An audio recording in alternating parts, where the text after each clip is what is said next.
Welcome to the apocalypse. Well, I mean 2020 during a global pandemic. We're 4 days away from Thanksgiving, so we wanted to leave this meeting on today, Yay. Yay. despite the chilly weather and rain. We were going to go to the boathouse and make a fire in the outside pit, and like I said, I was going to group the two groups together, have one group against the other group, and the other was going to use the easier stove, but plans changed. Like 2020, I think plans changed for everyone. Anyone know why we're not doing that? Jonathan. Because there's not that much people. Well, also there's not a lot of cover, and we really don't want to do an indoor meeting, and we can't do a what inside? The boathouse. But what can't we do inside? You can't make Bryson. start a fire. We can't start a big fire, yes. Yeah. That's right. All right, this year's taught everyone how to adjust. And sometimes you plan for things, and then you got to change your plans and improvise. Anyone know what improvise means? Hold on. You guys call it on. Were you going to raise your hand? Okay. Jonathan. Improvise means like when something goes wrong, like you improvise, so like you adjust to what's happening and try to make it a good situation. Right, yeah. You take a situation that's an unknown and you do your best, and that's one of the things I always say, do your best. So we're doing our best today. You know, the funny thing is, the adults, we've been living in a normal world for decades longer than you guys have, and so the kids are actually doing a better job this time around. Props to kids, adjusting to all the new changes. So, welcome to Cast Iron Chef. This is the requirement where we learn about food and how to cook something. Hopefully we'll learn something today, and you become more aware about the foods you eat when it comes to, and hopefully you'll learn a little bit about foods and maybe help your family make some meal plans and maybe make something over Thanksgiving. We did knife safety last year. Jeff, you got a prop? And so, okay, so we're going to give that away to someone who's like doing a great job today. So you might have a chance to win a knife. But like we did knife safety last year, cooking food safely is a very important survival skill. But before we go to cooking and food preparation, let's have a little fun with the survival quiz. How long can an adult live without food? Yazil. 60 years. 60 years? No. A little bit less. Yes, Noah? 3 weeks. 3 weeks is exactly right. That's very good. What's the single most important thing you need to survive in the wild? So is it A, food, is it B, water, or C, warmth? Connor? Water is correct. So water, you can only live about 3 days without water, the average adult. And how long can you live without oxygen? Jonathan? About 1 or 2 seconds.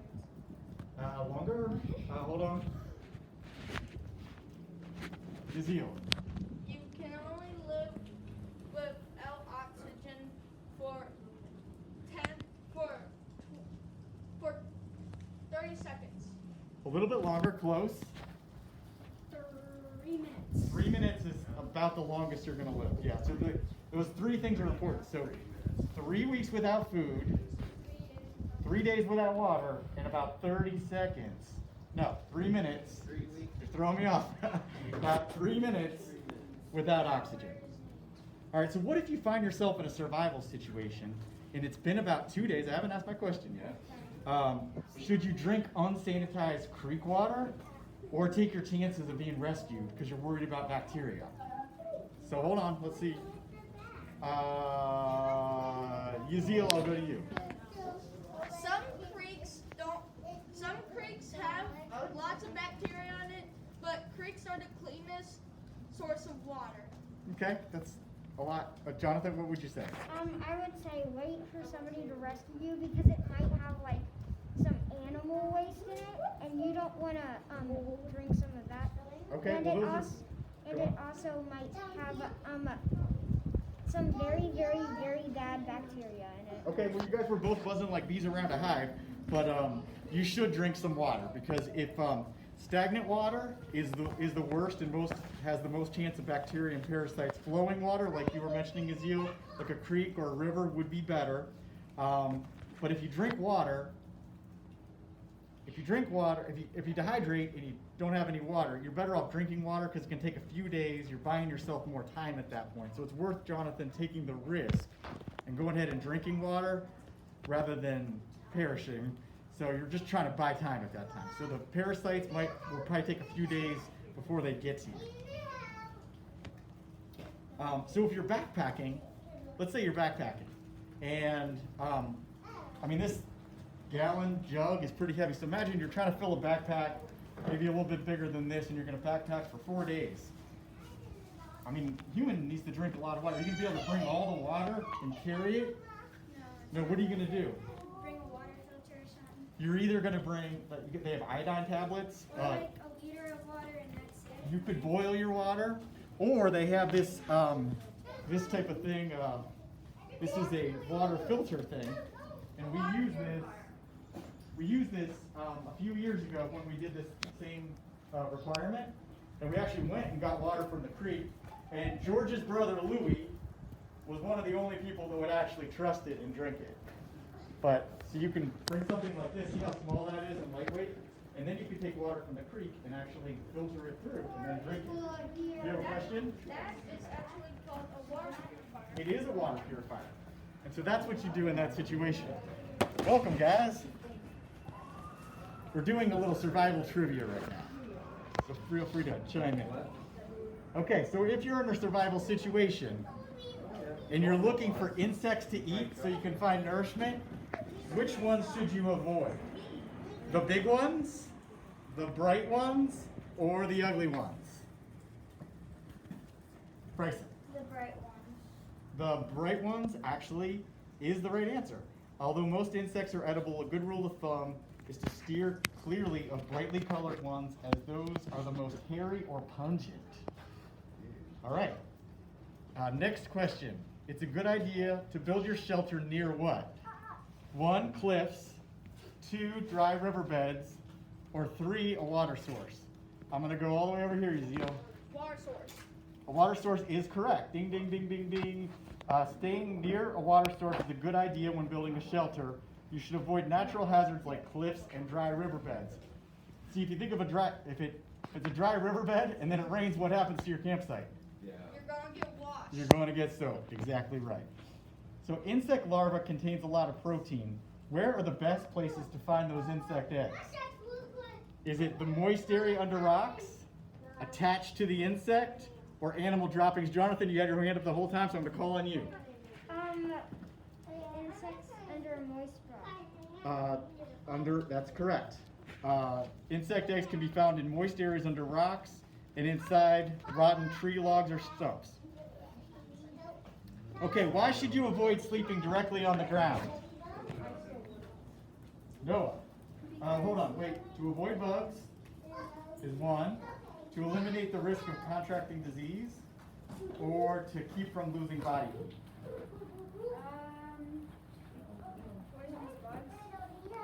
It's to keep from losing body heat, actually.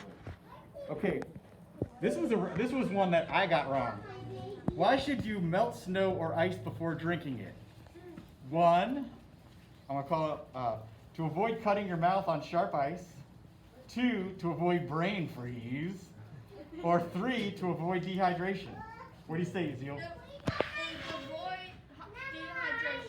That's correct, and I got that one wrong. Eating frozen snow and ice will reduce your core body temperature and lead to dehydration. Which of these wild berries are safe when ripe and cooked, but can cause nausea when eaten off the bush? Think this will ever come up? Who knows? Golden currants, elderberries, or raspberries? Jonathan. The first one that you said. Golden currants, no. Anyone else want to guess? Yes. Raspberries. No, it's elderberries. Elderberries contain poisons which cause nausea and vomiting. All right.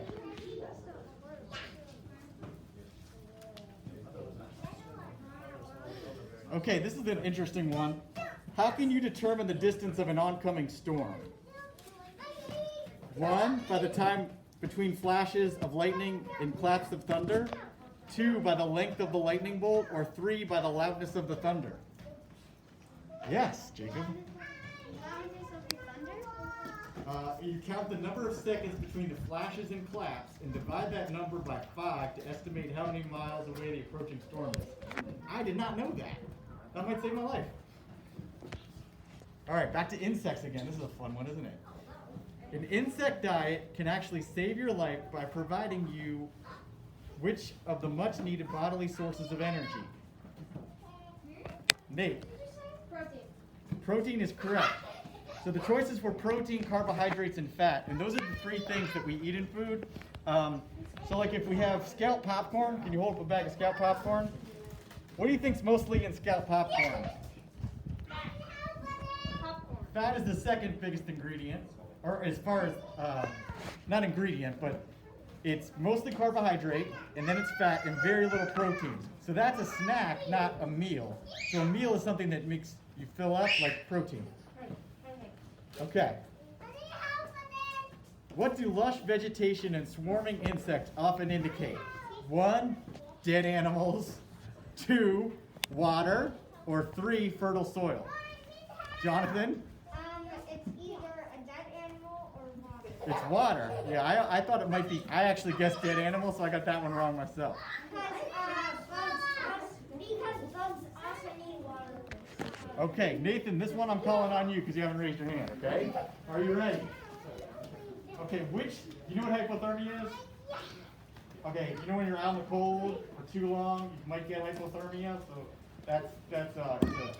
so which symptom does not indicate hypothermia? Stiff joints, cough, or loss of bladder control. That means like you might pee by accident.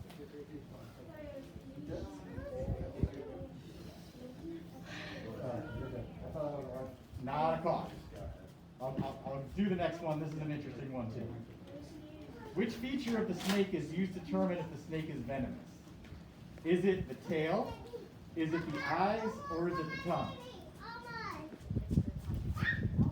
I thought it was the tongue too. It's actually it's the eyes. It says venomous snakes tend to have elliptical eyes. You know what elliptical is? It's more like this. Well, non-venomous snakes have round pupils. So if you look a snake in the eye and it's got round eyes, it's probably not poisonous. Don't get too close because you can. Yeah, that's exactly right, Mr. Loskamp. All right. I'm going to skip ahead. This is an interesting one. So you're hiking in the woods and you see a mountain lion. What do you do? Jonathan, what do you do? Try to blend in with your surroundings. Okay, you could try to hide, but there's a better answer. George. What's that? Don't look like anything that poses a threat. Don't look like anything that poses a threat? Okay. That's something you could try, but that's not the best answer. Don't look away from it because it'll try to attack you. Ding, ding, ding, ding. That's exactly right. You guys ever see those YouTube videos when people are at the zoo and there's like a tiger behind me and I'm just sitting here talking to my friends and the tiger jumps up on the glass? No. You ever seen those? No? Cats are predatory animals. They like to stalk you. And so if you keep eye contact, it doesn't want to really fight you head on. So it likes to stalk you. Now, there's another thing. What about a grizzly bear? All right, Jonathan, what would you do if you saw a grizzly bear? Grizzly bear. So don't run because it's very, very fast. Uh-huh. Maybe try laying dead. That is exactly the right answer. They say there was a husband and a wife that were in Yellowstone not like a few years ago, and they saw a grizzly bear, and the husband ran, and he got mauled and killed. The wife hid, the bear came over, checked her out, and left her alone. So you're exactly right.